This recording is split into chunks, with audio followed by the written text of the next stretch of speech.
안녕하십니까. 약자에게 힘을 주는 인생성형가 정영기입니다. 코로나 위기를 어떻게 보내십니까? 이 코로나의 강을 어떻게 하면 잘 건널 수 있을까요? 오늘은 그 이야기를 해보겠습니다. 코로나 취약자, 코로나19를 맞이해서 이 만연된 질병 상태에서 가장 취약한 사람은 누굴까요? 아마 영세 자영업자일 겁니다.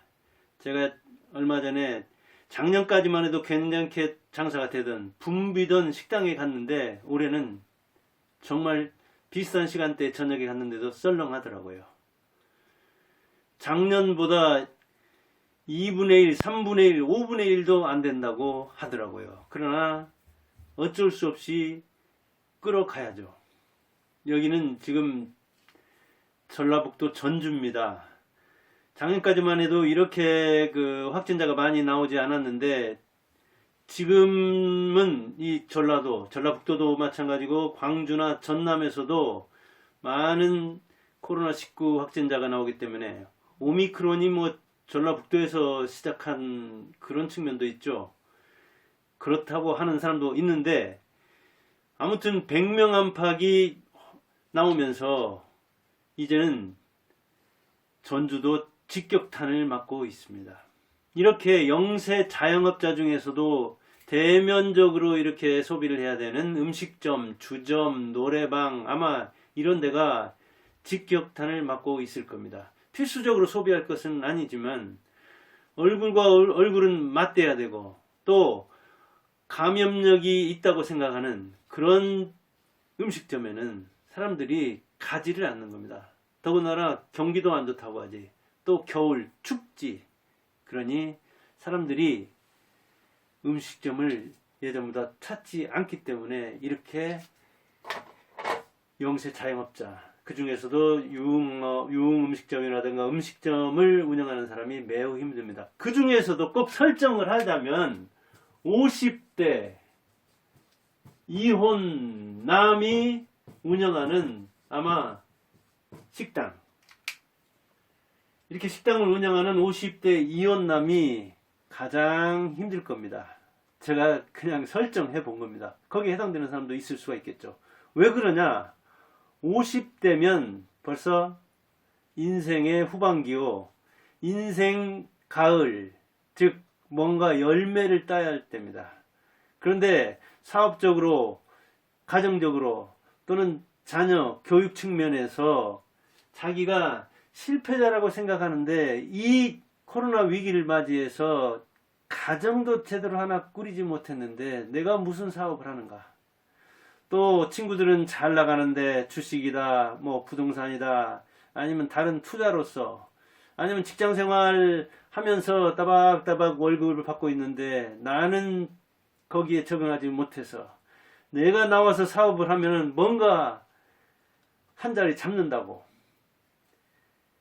그렇게 생각하고 나와서 사업을 하다가 어찌어찌 가정 불화를 겪으면서 가정까지 파탄나고, 그리고 자녀들도 제대로 돌보지 못해서 그냥 적당한 월급 그걸 타면서도 따박따박 저축하고 그리고 집을 늘려가고 자녀들을 제대로 키운 사람을 보면 이 50대 이혼남은 자기 인생이 초라해질 겁니다. 그런데다가 이렇게 코로나 위기를 맞는 그런 대중 음식점, 대중을 상대해야 하는 이혼남자로서는 굉장히 인생이라는 측면과 사업이라는 측면, 그리고 어떤 시련, 자기 정체성, 이런저런 혼란을 겪을 겁니다. 동요를 겪을 겁니다. 그래서 이렇게 설정해 본 겁니다. 50대 이혼남이 운영하는 이 식당, 그것은 아마 초상집 분위기일 것이다. 침체된 분위기일 것이다. 그걸 운영하고 있는 50대 이혼남은 마음이 어떻겠느냐. 아주 복잡할 것이다. 그런데 인생과 직업의 전성기가 40, 50대이기 때문에 그렇습니다. 부자가 어느 때 되냐? 대개 40대 중반의 빈부가 결정됩니다. 그리고 자기와 더불어 같이 사는 반려자, 그리고 그 밑에 자녀들, 어느 때 대개 윤곽이 드러나느냐? 50대에 드러납니다. 그래서 직업 전성기와 인생 전성기인 40대, 50대, 이 결실의 시기를 맞이해서 오히려 그와 대조되는 상황으로 갈 때, 그가 이 코로나 시대를 맞이해서 장사까지 안 될 때 설상가상이 된다, 그런 이야기죠. 그러면 아주 열등감에 휩싸이고, 그리고 좌절해서 극단적인 생각도 하게 되는 것이죠. 잘 나가던 음식점도 지금 뭐 겨우 유지. 어떤 자료에 의하면은 자영업자가 우리나라의 한 그 직업 종사자의 25% 안팎이 되죠. 25% 내외인데, 이 25%나 되는 몇백만이죠. 그러니까 그 중에 한 이 자영업자의 20% 안팎이 이할이 폐쇄를 했거나 거의 그 문 닫기 직전에 와 있다고 하죠. 그렇다면 5 중에 하나잖아요. 자영업하는 사람의 5 중에 하나는 폐쇄했거나 폐쇄를 고려할 정도라 하면은 나머지 거의 뭐 절반 이상이 힘들어 한다는 이야기죠. 제가 봐도 자영업하는 사람 중에 IMF 때와 견줘서 그때보다 더 어렵다. 그리고 코로나 이전보다 잘 나간다는 사람은 열에 하나도 안 될 겁니다. 그런 직종 자체가 극히 드물고 지금 전반적으로 경기 상황이 그렇지 않잖아요. 그러면 이럴 때는 이제 생존이 최고의 목표죠. 버티기. 이 또한 지나가리라면 지나가기를 바라지만, 그래도 종업원은 뭐 최소 유지를 해야 한다든가, 아니면 문은 열어야 되고, 그리고 그 사업자금, 운용자금은 필요해서 어떻게든 이 재료를 구입해서 자기 사업을 유지는 해야 되잖아요. 그럴 때 희망이 있는 거잖아요. 이런 사태는 전혀 예상하지 못했죠. 대개 자영업자들은 아마 그달 벌어 그달 썼기 때문에 매출이 한 2분의 1로 줄어, 한 6개월만 지속돼도 2분의 1로 매출이 급감하는 상태가 6개월만 지속되어도 아마 대개 위기를 맞을 겁니다. 그런데 그 상태가 지금 2년을 넘어 3년째 들어갔잖아요. 3년째 들어가고 있기 때문에 아마 자영업자의 절반 이상은 거의 허덕이고 있을 겁니다. 저도 뭐 학원을 한 15년 안팎 해봤기 때문에, 학원은 이제 음식점하고 또 다른 측면도 있죠. 어려워도 IMF 때 저도 학원을 했었는데 부모들이 학원부터 끊지는 않는 측면이 있죠. 그래서 필수 소재 소비재인데 이 교육 서비스업에 종사하면서도 IMF 그 뭐랄까요, 지나가는 것을 저도 직접 받았습니다. 그때는 또 빚도 많아가지고 이자도 매우 높았고요. 이렇게 바닥 모를 줄 모르고, 바닥이 언젠지 모르고 언제 끝날지 모르는 이 코로나 사태를 맞이해서 이 위기를 그럼 어떻게 건너야 되느냐? 바로 금방 얘기한 거 있습니다. 50대 이혼 남이 식당을 운영하고 있다면 그는 굉장히 불안한 자다 그랬잖아요. 그 얘기는 그때일수록 가정의 화목을 유래한다는 얘기죠. 되도록이면 참고, 그리고 견디면서.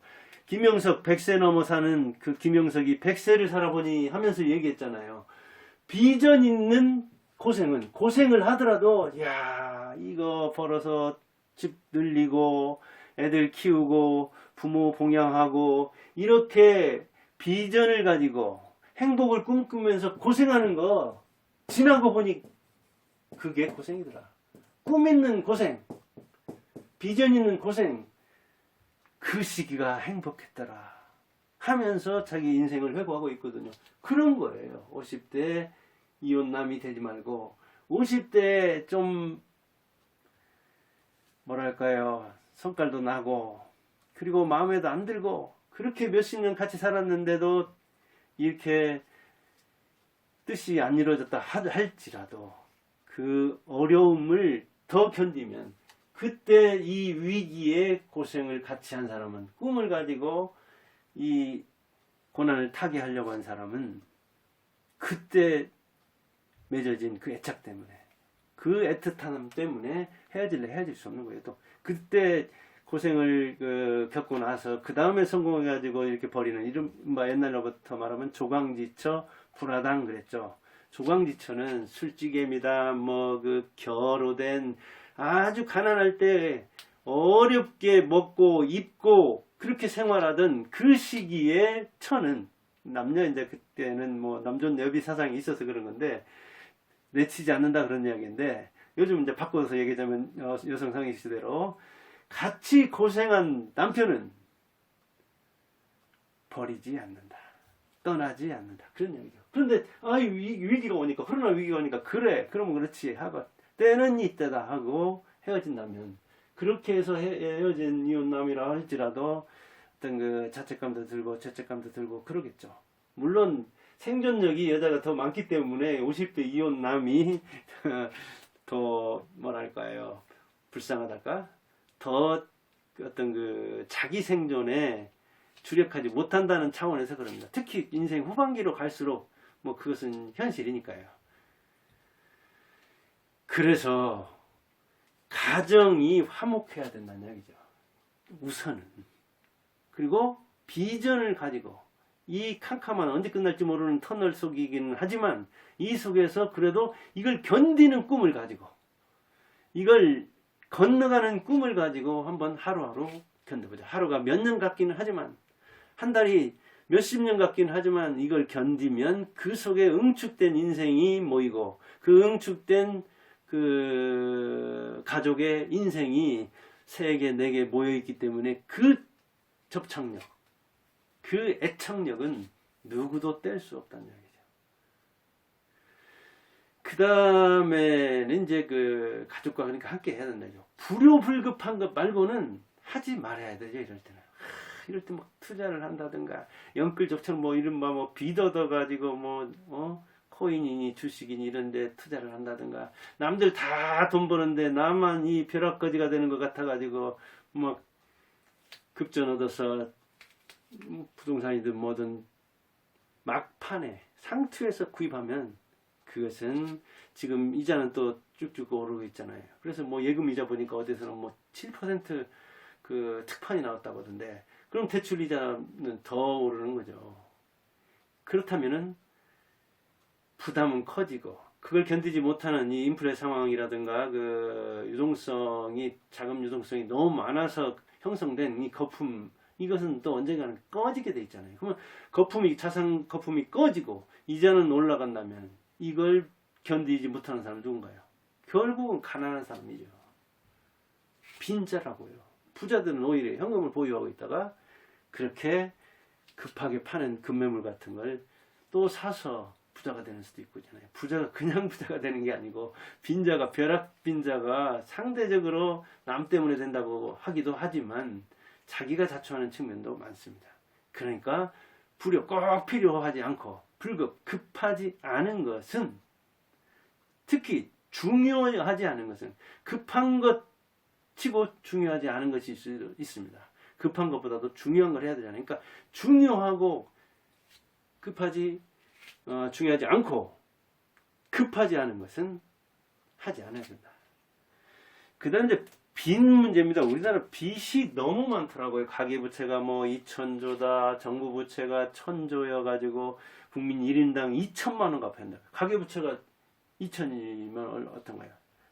국민 한 사람당, 이제 막 태어난 애도 5천만 잡으면 4, 5, 20, 4천만 원이네요. 그러니까 국가빚 2천, 그 다음에 개인빚 2천, 4천, 6천이잖아요. 근데 그 기업 부채가 또 한 2천조 안팎 되던가요? 그럼 그것도 4천. 한 사람당 국가, 기업, 개인을, 자영업자 또 대출도 따라잡기도 하고 그러거든요. 그냥 거칠게 잡으면 5천조다. 그러면 한 사람당 1억을 감당해야 하잖아요. 감당할 수 있겠습니까? 저는 60대 지금 중반 들어가는데 저에게 1억의 빚이 있다면 그거 죽기 전에 감당하고 갈까? 이거 어려운 문제입니다. 국가적으로, 그러니까 그 국가 그 부채도 너무 많고, 기업 부채도 너무 많고, 개인 부채나 이 자영업자들 부채 너무 많습니다. 그러니까 이 어려운 시기에 그거는 이제 판단을 물론 잘해야 됩니다. 근데 자산 가치가 어떻게 늘어날지는 모르지만 부채에 너무 시달리면 빚지면 놓여야 되니까 자산을 정리해서라도 부채를 상환할 필요도 있습니다. 저도 한 10년 전 안팎에 그랬던가요. 정말 애지중지하는 어렵게 마련한 자산 딱 정리해서 빚 딱 정리하고 한 8년 전 안팎인가요? 그 뒤로 하여간 빚 없는 게 부자다 생각하고 살고 있습니다. 여러분들도 그 부채에 대해서 그 다음에 자산에 대해서 잘 생각해야 됩니다. 너무 자산은 부풀리고 부채는 너무 줄여서 부채에 대한 부담을 딱 축소시켜 놓고 자산 가격에 대해서는 아주 거품을 마련해 가지고 부자다 생각하다가 결국은 비용 생각하고 이자 생각하고 그 다음에 그 기회비용이죠. 자기가 누리지 못한 그런 기회 이것저것 생각하면 그 다음에 젊을 때 누리지 못하고 말년에 누리겠다고 하다가 결국은 자식들 분쟁을 일으키게 만드는 그런 자산들도 많고 그럽니다. 사실은 살아보면. 그러니까 여러분들도 그 자산과 부채에 대한 그 분석을 냉철하게 해서 자산을 정리해서라도 부채를 상환할 필요가 있다 싶을 때는 과감하게 그럴 필요도 있습니다. 지금 이자가 계속 오르고 미국에서도 그 테퍼링이라고 하는 건가요? 이제 자금 공급 더 안 하고 그다음 줄이고 그 다음에는 이자를 올리겠다 하는 신호가 계속 나오기 때문에 우리나라에서도 선제적으로 하는 거잖아요. 물론 우리나라 이제 자체 경기 과열을 그 유동성을 줄이려는 측면도 있지만 아무튼 세계적인 그런 움직임을 보면서 개인적으로 잘 대처를 해야 됩니다. 그래서 코로나 위기를 잘 건너려면 어떻게 해야 되냐? 가정을 화목하게 해야 됩니다. 여자든 남자든 자식이든 부모든.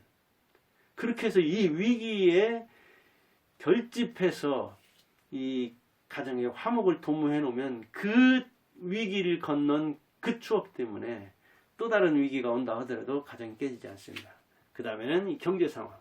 그 중에서도 부채와 자산을 냉철히 판단해서 자산을 정리해서 부채를 상환해야 한다 때는 그러고 어떻게든지 불효불급한 것은 줄여서 그 돈을 부채를 갚는 데 써서 빚 없는 자유인 빚 많은 노예보다 그렇게 살기를 바랍니다.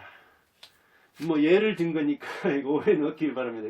50대 이혼 남이 대면업을 하다 보면 굉장히 불안할 수 있다는 얘기인데 그거는 이제 그 사회적 측면, 인생적 측면, 경제적 측면에서 그럴 수 있다는 겁니다. 여기에 비슷하게 그 의미가 있는 겁니다. 그러니까 가정을 잘 꾸리면 가화만사성이라는 말은 고리타분한 측면도 있지만 가정이 화목해야 사업도 잘 된다. 자녀도 잘 된다. 그런 이야기입니다. 인생성형가 정영기였습니다. 감사합니다.